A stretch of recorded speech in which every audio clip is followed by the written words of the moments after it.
Mithila Recording Studio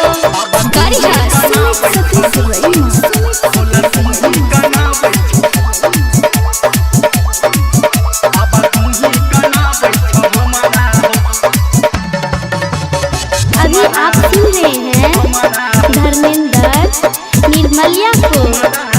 हाँ तोरा ने कहब तक करा हो, तोरा ने कहब तक करा हो। बाबा तू ही भोला तू ही, बाबा तू ही कनाबै छो हमारा हो, बाबा तू ही कनाबै छो हमारा हो। तोरा ने कहब तक करा हो, तोरा ने कहब तक करा हो। भोला तू ही, बाबा तू ही, भोला तू ही कनाबै छो हमारा हो, बाबा तू ही कनाबै छो हमारा हो। भोला तू ही कनाबै छो हमारा हो। डीजे सुमित सतीश रैमा, सुमित सतीश रैमा।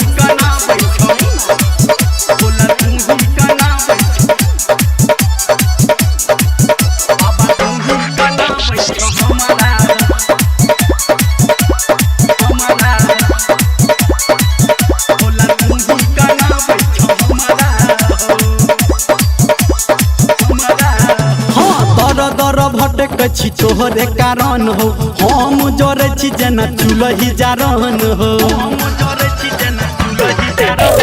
दर दर भटक छी तोहरे कारण हो, हम जोरे छी जना चुलही जारन हो।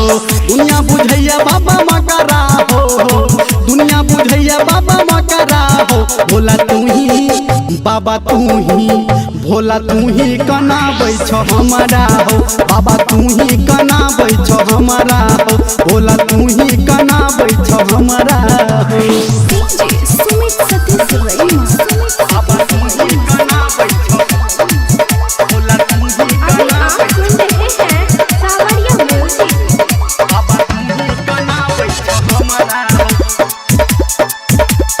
हमारा हो, हमारा हो। हाँ जोहिया से ज्ञान भेल तोहरे पूजलिया, दुख सुख बोला बाबा तोरा हो कहलिया। जोहिया से ज्ञान भेल तोहरे पूजलिया, दुख सुख भोला बाबा तोरा हो कहलिया।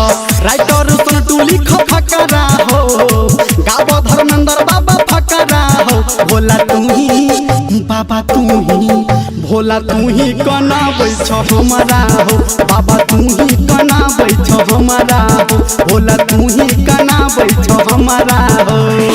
तोरा ने कहब तक करा हो, तोरा ने कहब तक करा हो।